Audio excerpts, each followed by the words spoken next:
నమస్తే. Welcome to Andhra Prabha. నేను మనస్విని.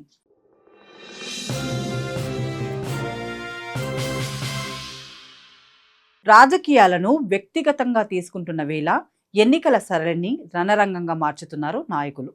ప్రజల మధ్య విభజన వచ్చినా, ప్రజలు వర్గాలుగా విడిపోయి కొట్లాడినా సరే మనకు ఓట్లు రాలితే చాలు అనుకుంటున్న పరిస్థితి ఇప్పుడు నెలకొంది. తాజాగా తమిళనాడు సీఎం ఎంకే స్టాలిన్ కీలక వ్యాఖ్యలు చేశారు. మరో 4 నెలల్లో అసెంబ్లీ ఎన్నికలు జరగనున్న నేపథ్యంలో ఆర్య ద్రవిడ సిద్ధాంతాన్ని తెరపైకి తెచ్చారు. తమిళనాడు ఎన్నికలు ఆర్యులు ద్రవిడుల మధ్య సరికొత్త యుద్ధంగానే మారుతుందన్నారు. అంతేకాకుండా గతంలో భాషా వివాదాన్ని రేకెత్తించడం, సనాతన ధర్మాన్ని డెంగ్యూ మలేరియాతో పోల్చడాన్ని చూస్తుంటే ఖచ్చితంగా ఎంకే స్టాలిన్ ప్రజల మధ్య విభజన రేఖను ఎలా సృష్టిస్తున్నారో అర్థం చేసుకోవచ్చు. ఆర్య ద్రవిడ సిద్ధాంతాలన్నీ కట్టుకథలే. మనలను బ్రిటిష్ పాలకులు పరిపాలిస్తున్న సమయంలో విభజించు పాలించు అనే సిద్ధాంతంలో భాగంగా సృష్టించినవి. అలాంటి వాటిలో పట్టుకొని డిఎంకే పార్టీ కొన్ని దశాబ్దాలుగా తన రాజకీయాలను నడిపిస్తున్నాయి. కరుణానిధి పుట్టిందే ఈ ఆర్య ద్రవిడ సిద్ధాంతాల మూలాలపై. అలాంటిది ఆయన కుమారుడు వదులుకుంటాడా అంటే అస్సలు కుదరదు. ఆయన కూడా అవే రాజకీయాలను కొనసాగిస్తున్నాడు. వీరి ఉద్దేశం ప్రకారం ఆర్యులు విదేశాల నుంచి భారత్ పైకి దండెత్తారని, దక్షిణ వాళ్ళు మాత్రమే నిజమైన భారతీయులు అంటారు. ఒకవేళ ఇది నిజమే అనుకున్నా ఇప్పటి వరకు ఈ విభజన రేకెందుకు? ఈ ఆధునిక కాలంలో తండ్రి భారత్లో ఉంటే కొడుకు విదేశాల్లో చదువుకుంటున్నాడు. కూతురిని ఏ అమెరికాకో యూరోప్కో ఇచ్చి పెళ్లి చేస్తున్నాడు. మన తెలుగు వాళ్ళు అమెరికాలో ఎక్కువగా నివసిస్తున్నారని మనం గర్వంగా చెప్పుకుంటున్నాం. మరి అమెరికా వాడు భారతీయులు మా దేశంలో ఉండవద్దని అంటే పరిస్థితి ఏంటి?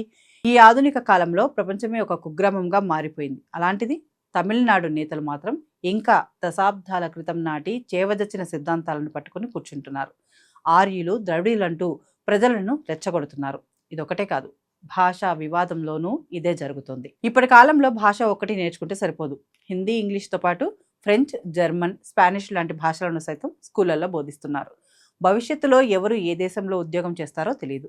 అక్కడికి వెళ్ళిన తర్వాత భాష ఒక అడ్డంకి కాకూడదు. సరిగ్గా ఇంగ్లీష్ రాక 25 ఏళ్లలో స్పోకెన్ ఇంగ్లీష్ క్లాసులకు వెళ్తున్న వారు ఎంతమంది ఉన్నారో ఇప్పటికే చూస్తున్నాం.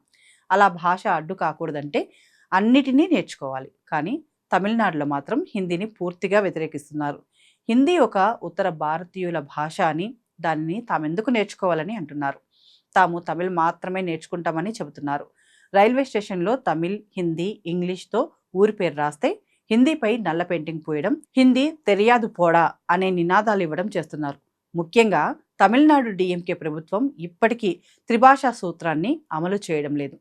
దీనిని నేర్చుకుంటే తమిళ భాష మరుగున పడిపోతుందని డిఎంకే నేతలు వాదిస్తున్నారు. మరి అదే రాష్ట్రంలో ఇంగ్లీష్ భాషను అంగీకరించినప్పుడు తమిళ్కు ఇబ్బంది రాలేదా అనే జవాబు దొరకని ప్రశ్న రావడం సహజమే. ఇక సనాతన ధర్మాన్ని వీళ్ళు తమ రాజకీయాలకు వాడుకుంటున్నారు. సెప్టెంబర్ 2023లో తమిళనాడులో జరిగిన ఓ కార్యక్రమంలో ఉదయనిధి స్టాలిన్ సనాతన ధర్మాన్ని డెంగ్యూ మలేరియాతో పోల్చారు. ఇందులో తాను మొదటి వరుసలో ఉంటానని, సనాతన ధర్మం అన్నది ఉండకూడదని చెప్పారు. డెంగ్యూ, దోమలు, మలేరియా, కరోనా వంటి వాటిని వ్యతిరేకిస్తే సరిపోదు, నిర్మూలించాలి. అలానే మనం సనాతన ధర్మాన్ని కూడా నిర్మూలించాలని వ్యాఖ్యానించారు. అయితే ఇవేవో తెలియకుండా చేసిన వ్యాఖ్యలు సైతం కాదు. ముందస్తు ప్రణాళిక ప్రకారమే ఇలా మాట్లాడారు. ఆ తర్వాత హిందూ సంఘాల నుంచి వ్యతిరేకత వ్యక్తమైన ఉదయనిధి వెనక్కి తగ్గలేదు. పైగా మీలాంటి కషాయపు రంగు పులుముకున్న వాళ్ళు చేసే బెదిరింపులకు తాను భయపడనని, తాము పెరియార్, అన్నా, కలైంగార్ వారసులం, సమాజంలో సమానత్వం, న్యాయం స్థాపించే వరకు పోరాడతామన్నారు. తాను ఈ వ్యాఖ్యలు ఇప్పుడు చెప్పాను, రేపు చెబుతాను, ఎప్పుడూ చెబుతూనే ఉంటాను. ద్రావిడలో ఈ సనాతన ధర్మాన్ని నిర్మూలిస్తారని మరోసారి వ్యాఖ్యానించాడు. దీనిపై మద్రాస్ హైకోర్టు స్పందిస్తూ ఉదయనిధి ప్రసంగం విద్వేషపూరితంగానే ఉందని మండిపడ్డారు. బీజేపీ నేత అమిత్ మాలవీయ సోషల్ మీడియాలో పోస్టు పెట్టడంపై దాఖలైన కేసును హైకోర్టు కొట్టేసింది. మాలవీయ చేసిన పోస్టు నేరం కిందకు రాదని పేర్కొంది. సనాతన ధర్మాన్ని అనుసరించే వారే లక్ష్యంగా చేసిన రెచ్చగొట్టే ప్రసంగానికి అది ప్రతిస్పందన మాత్రమేనని స్పష్టం చేసింది. ఉదయనిధి ప్రయోగించిన పదజాలంపై విద్వేషపూరిత ప్రసంగం కిందికే వస్తుందని పేర్కొంది. తమిళనాడులో ఇన్ని వివాదాలు రావడానికి ప్రధాన కారణం డిఎంకే పార్టీనే. భాషా వివాదం, ప్రాంతీయ తత్వం, విద్వేషపూరిత ప్రసంగాలన్నీ ప్రజలను విభజించే విధంగానే ఉంటాయి. ఒక్క భాష కారణంగానే తమిళనాడు, కర్ణాటకలో సాఫ్ట్వేర్ ఉద్యోగులు చేయాలంటేనే భయపడిపోయే పరిస్థితి ఏర్పడింది. చాలామంది ఎక్కువగా హైదరాబాద్, ముంబైని ఎన్నుకుంటున్నారు. ఇది మాత్రమే కాదు, తమిళనాడులో చదువుకుంటున్న వాళ్ళు కూడా హిందీ, ఇతర భాషలు రాక ఇబ్బందులు ఎదుర్కొంటున్నారు. మరోవైపు సనాతనం ధర్మం వివాదం విషయంలో ప్రజల మధ్య విభజన రేఖలు కనిపిస్తున్నాయి. ఇన్ని జరగడానికి ఒకే ఒక కారణం రాజకీయాలే. దీన్ని ఎక్కువగా పెంచి పోషిస్తోంది డిఎంకే పార్టీని. ఆ పార్టీ ఇప్పటికైనా తన పంధాను మార్చుకోవాల్సిన అవసరం ఉంది. రాజకీయాలను వ్యక్తిగతంగా చూడటం కాకుండా గెలుపోటములుగా మాత్రమే పరిగణించాలి. లేకపోతే చివరికి నష్టపోయేది సొంత రాష్ట్ర ప్రజలే అన్నది మాత్రం గుర్తుంచుకోవాల్సిన అవసరం ఎంతైనా ఉంది.